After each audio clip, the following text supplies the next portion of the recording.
kind of don't want to, but I feel like I have to start with Jurgen Klopp when we talk about Liverpool, because I don't know any Liverpool fans who don't love the man. They can't see anything negative in Gabby, I don't know many football fans who don't love Jurgen Klopp. Outside of Liverpool, yeah. Yeah, and I think when he was appointed, correct me if I'm wrong, even really sat there, he kind of looked and went, well, what a good appointment. What a good manager. He's looking at me like... I've got to say, I do like the way his team plays. They're always on the front. I do like that. The next transfer window is, for me, the crossroads moment for Jurgen Klopp. Dependent on, obviously, where they finish this year in terms of the Champions League. I still think they'll finish fourth, which then, of course, if you do, you start to attract a different class of players and you push on, etc., etc. And he'll have done it with the weakest squad out of the top six. But I worry a little bit about a team because they're all nice. You know, there's no Peter Reid and all that. There's no Graham Souness. And I know it's difficult to get them, but, you know, you'd take them all home to meet your mum. And I don't want that. I want a little bit of this. And they're all nice boys. In fact, they're probably too nice. Do them players still exist, all the likes of Reedy yourselves and the Souness? Do them players exist? Because since Roy Keane left, and in my opinion, I ain't seen a player... Guy does it for us, doesn't he? Kante does it in terms of... Yeah, but they're more nicking it now rather than being... What I call Idrissa and Kante and Idrissa, the legs, they're not someone who hits a challenge and you go... But the game's officiated in such a way that is there any point having too many of those players anyway? Just one, I'd be happy with one, Gabby.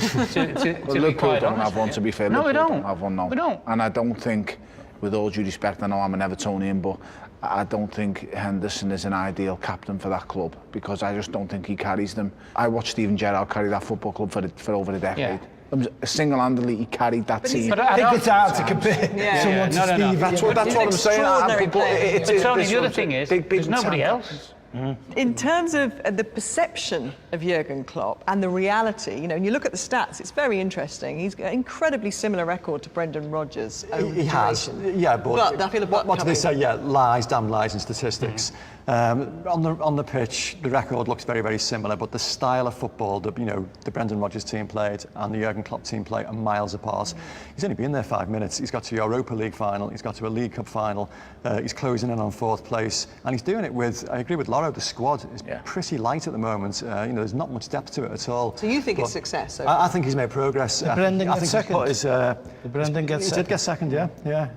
That was Suarez. He wasn't bad, was he? He'd have got second with Suarez. No, I'm not saying he wasn't bad, though. He's got second. As close as any other manager's come, and yet he's perceived as a failure in the shadow of Jurgen Klopp. It does. I don't know if he's perceived as a failure. Well, I think it's a failure to kick on from what he achieved in inverted commas 2nd place. Is that an achievement? Well, yeah, Champions League qualification, but then it fell apart very, very quickly. I think the perception is that Jurgen Klopp's got the team playing in his philosophy. He's got that imprint on the team. He needs to add to it now. He needs to add to that squad, and that's why this summer is absolutely pivotal in his career. But I think you ask any Liverpoolian out there, and I think 99.99% of them will be absolutely delighted with Jurgen Klopp. What goes on after this summer may alter that fact, but for the time being, I think he's doing okay. He fits the mould perfectly, doesn't he? He's a personality, and Liverpool, above almost every other club, need a manager that is more than just a football manager. They have to be this character. They have to kind of almost, could be able to do 5 minutes of stand-up if they had to. They've got that charisma, that personality, that effervescence. Yeah, but I think that's probably in the mould of Shankly, isn't it? And I hate comparing people because they're just Jurgen Klopp is Jurgen Klopp, but there is a little bit of Shanks. I met Shankly on numerous occasions, and charismatic. Oh, I loved him. So bring it round to now, Peter. Do you love Klopp? No. I think he's all right, I think he's all right because, I always remember when he drew with West Brom and he did a lap of honour in front of the Kop, so that'll do for me, you know what I mean? He's the only Liverpool manager I've ever liked. What he done with that Dortmund side, and to be honest, I haven't seen a Liverpool team in all of my years of watching football play with the ferocious pace they play. Now, I do think they tire out, and I do think... And it seemed to catch them out a little bit in January, didn't it? It definitely does, and it will tire them throughout the season, but when they're on it, they are hard to beat, and that is a frightening opposition. Being a former player, you look at him and you kind of go, I could play for him. I was going to say that. You don't say that about too many managers, but you go, definitely play for him. I think Romelu Lukaku is kind of symbolic of where Everton are at the moment, and the ability to keep a player like him shows great intent, doesn't it, and great ambition for the club. A player who has scored more goals than anybody since Gary Lineker in '86. Absolutely, yeah. I think it's massively important that Everton sorts his future out.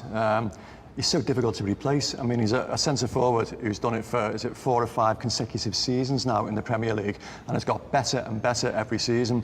He's just improving all the time, and he's 23. I mean, your stats absolutely spot on. He's at 21 league goals now, and Gary Lineker, last person to do that, in the mid-80s, media tell you all yeah, about but then he that. cleared off as well, Gary Lineker. He did. Well, that was... I know they won the league the following season. Howard always said that Everton became too reliant on Gary Lineker and became too much of a Route 1 team. By selling him, the team came back into play again, and Everton won the league. But you can't sell a fella of that quality and expect to progress for years and years. And Everton did suffer after that, and I think they would suffer if Lukaku went. And doesn't it say more about the club as well, that if you can't hold on to a player like that at his age, that breaking into that top 6 or top 4 is just going to be so tough for you? With all due respect, he's impossible to replace. Because let's be so brutally honest, if a player of Romelu Lukaku's age is scoring 20+ league goals a season, he's not going to be looking to join Everton Football Club, is he? So that's why we can't replace him. We're going to have to, if Romelu does go, which every player now in the world, if you're not playing for Real Madrid or Barcelona, every player has a price. For someone like So Romelu, are you resigned to losing him then? It's not a fact of am I, it's when instead of if. What if you look at a different way? We used to get millions and millions and millions for him, and then you really seriously strengthen the squad. Because I think, as we've seen with Liverpool this season, they have got the weakest squad out the top 6. So Everton will have a lot of signings to make to have a possibility of breaking into the top 4. I think that's the only way they can do it. When you've got top players, there are always going to be people who want to buy. So you've got to get your recruitment right. He's got to have a list there ready to go. Sure he will. And that's if Lukaku goes. I'm not hopeful that he stays. Us losing Romelu's like them losing Suarez. Yeah, exactly. But then, listen, no one man's bigger than the club, is there? Yeah, I agree. A lot of football clubs have... You don't want to play golf. Ronald experienced it at Southampton, didn't he? He lost a lot of key players. He had to sell those players. And you get the sense as a manager who's got a lot more ambition for himself than being somebody who sees big players. Well, 100%, and hopefully Everton can benefit from that. A successful Ronald Koeman means a successful Everton. So they're both... sort of complement each other. It's funny talking about losing Lukaku. Everton were in exactly the same position when they sold Wayne Rooney, so way back in 2004. Finished 4th the following season without him. Didn't really invest that money because just had exactly the same squad. Spent it eventually, but just became a better unit. I can't see that happening with Lukaku because he is such a special footballer. It's not only that, Dave. All the bigger teams have got stronger anyway now. Yes. They're in pole position with the 2 years left. I know it doesn't, but you're going to get the money.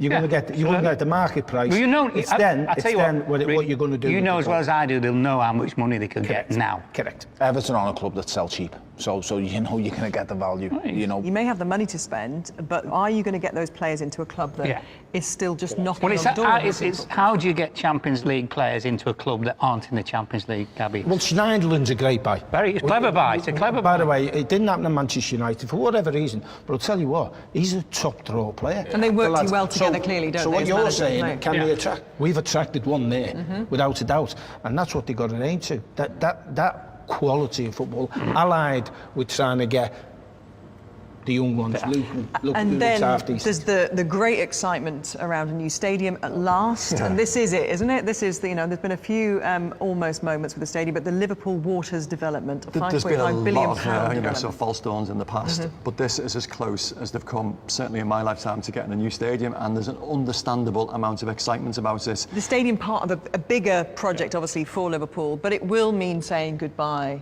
to Goodison at some stage. How do you feel about that as a fan? For me, it's like saying goodbye to a relative who's about to pass away. The relative may be sick and is going on to a better place, but you're going to miss them. You've got to come to terms with it's for the best. That's the best way of saying it. I will miss Goodison Park dearly. I've spent many years of my season ticket on the Gladys. My whole childhood, every other Saturday was at Goodison Park.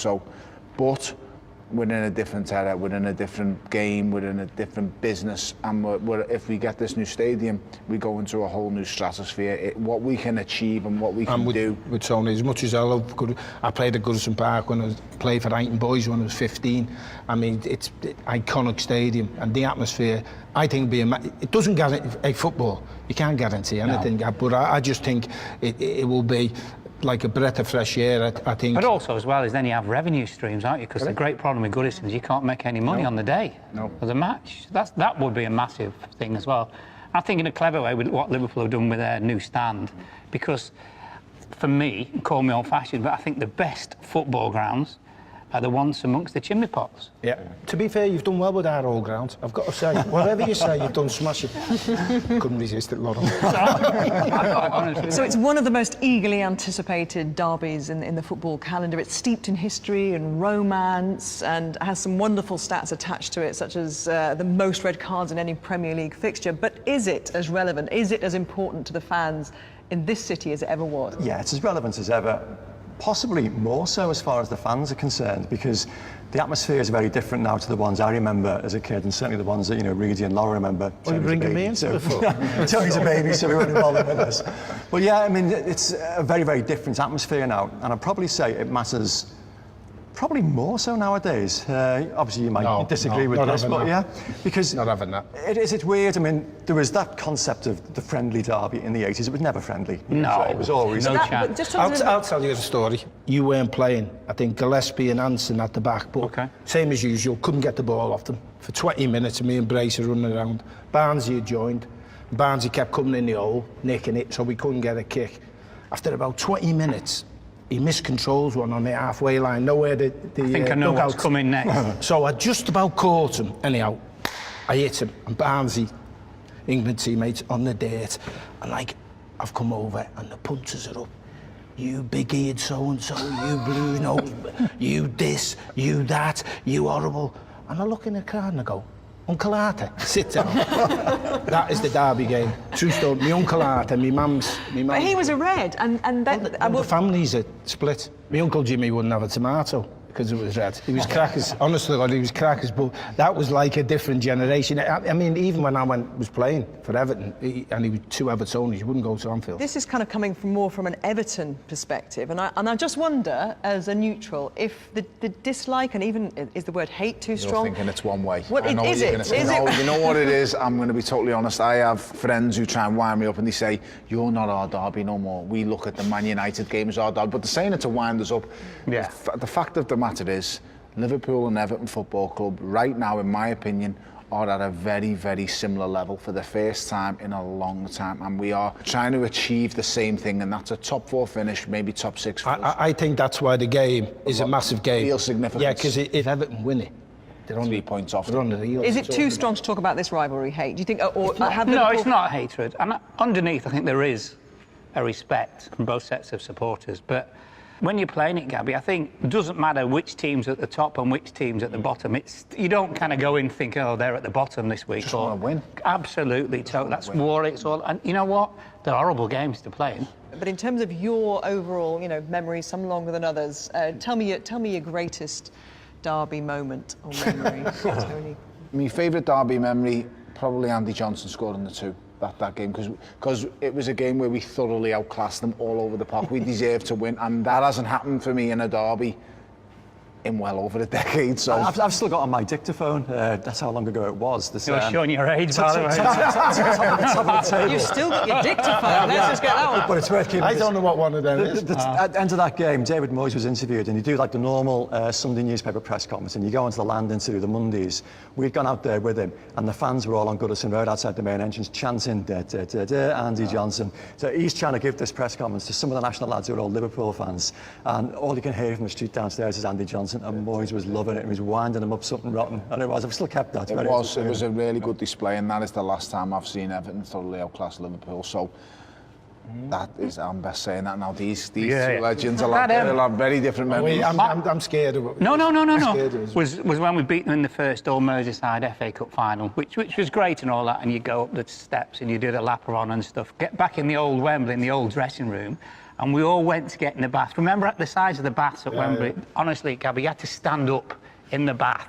And we went to get in the bath, and 3 of our supporters in the suits, absolutely soaking wet. Come in, boys, it's great in here. So not only they got in the ground, got in the tunnel, got in the dressing room, they were actually in the bath. It was Sammy Lee's mates, by the way. My favourites, because I want to get off that one, was Sharpie's.